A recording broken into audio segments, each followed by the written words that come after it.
tal? Estamos en esta mañana hablando acerca de la estética y el patrimonio cultural, los ámbitos regionales frente a las condiciones mundiales. Comencemos por señalar lo que forma este patrimonio cultural, que en general se entiende como una cosa que nos han legado nuestros ancestros, aquello que conocemos como la tradición, y podemos decir que gran parte del patrimonio cultural, la inmensa mayoría, pues tiene que ver con la tradición, es decir, con los significados sociales que hemos recibido de generaciones previas. Así, la tradición pertenece al pasado y el patrimonio cultural es una herencia. Sin embargo, para que tenga un estado de vigencia el patrimonio cultural, requiere estar en el mundo de la actualidad, en el mundo presente. Y para que esté en el mundo presente, necesita expresarse de algún modo. Expresarse incluso como un acervo en el cual no tenemos todavía nada definido, tenemos allí un resguardo que habrá de ser indagado, que habrá de ser traído al presente, pero que se expresa como acervo. Y en otros casos, desde luego, se expresa como acción ese mundo de la tradición recibida, así de que la tradición del pasado necesita una expresión del presente. Sin embargo, esa tradición que hemos recibido y esas acciones presentes que configuran el patrimonio de la cultura tienen dos aportaciones que llevan adelante en el tiempo, adelante en la historia, esos movimientos de la cultura. Uno de ellos es la innovación, cuando dentro de la misma comunidad alguien resuelve un nuevo significado y entonces la comunidad tiene ya a su disposición, dentro de su propio ámbito, un nuevo legado por medio de la innovación. Sin embargo, también existen elementos foráneos que llegan a la comunidad, y estos los hemos llamado la incorporación cultural, que es un significado que proviene de otro espacio que no es el propio de la comunidad, que tiene esa tradición. La incorporación de significados, desde luego, tiene un valor ambiguo, porque por un lado puede enriquecer a la comunidad, sumarse a su patrimonio, pero por otro lado también puede empobrecerla al sustituir, al secuestrar sus significados, al desplazarlos y dejar esa incorporación como una cosa diferente que destruye el legado que la comunidad nos había dado. Tanto la tradición como la expresión, y esta expresión sumada a la innovación, a la incorporación de lo foráneo, forman la identidad en cierto momento para una comunidad determinada, y eso es lo que configura y constituye su patrimonio cultural. Hay que señalar que la identidad es el modo interior que tiene cada cual de asimilar ese patrimonio cultural, esa pertenencia a la comunidad. De allí que la identidad tenga que ver con la subjetividad de las personas. Sin embargo, como hemos dicho que el patrimonio tiene que estar expresado para que se haga presente, entonces la identidad ha de ser objetivada, es decir, manifiesta en ciertas cosas, en rituales, en actitudes, en secuencias, objetos y aceptaciones por parte de las personas, de tal modo que su interioridad, donde reside la identificación con la comunidad, tenga la expresión que nos indica que es alguien que se beneficia de ese patrimonio cultural. Esta interioridad objetivada, que es la identidad, lleva a que, en busca del control de las sociedades, los grupos de poder quieran modificar, quieran apropiarse, estructurar desde sus intenciones la identidad de las comunidades. Estos grupos de poder lo que hacen es integrar políticas de la sensación,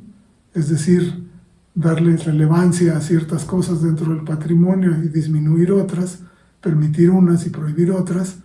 para que la identidad de la comunidad sea conforme a los intereses de los grupos de poder. En eso residen pues los símbolos nacionales de cada lugar, los esquemas emblemáticos de cada uno de los espacios de las comunidades. Esto se puede ver con más claridad en mi libro Políticas de la Sensación, publicado por Graña en Porrúa en 2020, y los remitiré hacia allá, al auditorio, no diremos más detalles que se pueden encontrar allí. Lo que sí vemos es que el patrimonio cultural tiene una identidad individual, pero también otra que es social. Hay que considerar entre ese cruce, esa tensión entre lo individual y lo social, la idea del patrimonio como un objeto de los sentidos, es decir, como algo que se expresa y que por lo tanto puede ser percibido. No es nada más el foro interno de la persona, no es algo que uno cree, sino que la creencia, el aceptar a la simbología de la comunidad, tiene que manifestarse de algún modo. De tal forma que el patrimonio es un objeto de los sentidos, ya sea un patrimonio tangible o intangible, siempre tendrá que estar orientado por medio de la materialidad de ese patrimonio. Decíamos que puede ser un acervo, puede ser un relato oral, puede ser una canción, una danza, un símbolo, cualquier elemento que puede estar en ese orden de una materialidad dispuesta a ser percibida por nuestros sentidos. Y en ese sentido, el patrimonio se relaciona directamente con las artes, objetos hechos como privilegio para la sensibilidad, objetos dados a la percepción. El patrimonio cultural entonces tiene un fuerte contenido estético, de allí que gran parte de ese patrimonio tenga que ver con las artes, con la literatura tradicional, la música, en general todas las expresiones folclóricas y otras cosas que se van incorporando a las comunidades hasta volverse parte de su acervo y su disponibilidad de significados sociales dentro de un momento determinado. El patrimonio, como su nombre lo indica, pues es una posesión, es algo que nuestros padres nos han otorgado, nuestros ancestros, y ese patrimonio pues lo podemos enriquecer o empobrecer, como queda dicho. De allí que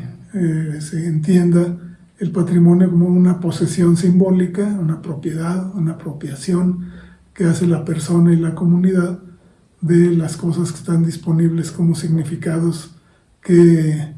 delimitan y que, digamos, de este modo le dan nombre, le dan denominación, distinguen a esta comunidad en particular, y esas posesiones simbólicas siempre estarán involucradas en un orden de intercambio material. En ese sentido, el patrimonio cultural también tiene las cualidades no solo de una obra de arte, sino al igual que las obras de arte tienen la cualidad de una mercancía. Y al ser una mercancía, entonces es una riqueza, y al ser una riqueza busca tener unas políticas públicas respecto de lo patrimonial que en gran medida están sometidas a la imposición del mercado, tanto el mercado de significados como el mercado político y directamente el mercado económico. Esto nos lleva a que los grandes poderes transnacionales quieran deshacerse de las tradiciones locales para imponerles el sentido mercantil, el sentido patrimonialista sobre el patrimonio de los demás. Y para eso las políticas transnacionales han dado un fuerte impulso a la cultura popular, a la cultura de masas, para imponerse a las tradiciones locales y para destruir las estéticas regionales, de tal modo que las comunidades ya no se distingan, sino que tengan todos los mismos emblemas, las mismas franquicias, los mismos productos artesanales, etc. Esto es algo que destruye la tradición y que lo señalo en mi artículo La muerte del folclore,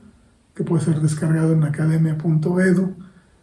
y ver con más detalle en qué consiste esta destrucción del patrimonio desde el ámbito de la apropiación de los sentidos y de lo estético de la comunidad. En ese sentido, la estética de lo regional se ha enfrentado con desventaja a la sociedad mundializada, y las transnacionales de la sensación van imponiendo en la destrucción del patrimonio, o como decía el filósofo Costas Axelos, en el aplanamiento de la cultura, van imponiendo sus significados de tal modo que uno ya no viaja para reconocer esos símbolos propios de una región, sino que cualquier región tiene los mismos símbolos aplanados de la cultura transnacional y de masas. Esa es la comunicación que les tenía para hoy en este discurrir acerca del patrimonio cultural en la perspectiva de la estética y de lo regional, y seguiremos platicando de esto en otros momentos y en alguna publicación al respecto. Les agradezco su atención y los saludo. Pueden entrar a mi canal de YouTube, Benjamín Valdivia, para ver otras conferencias también sobre el tema del arte y la literatura. Y bueno, me despido por ahora. Gracias por su atención.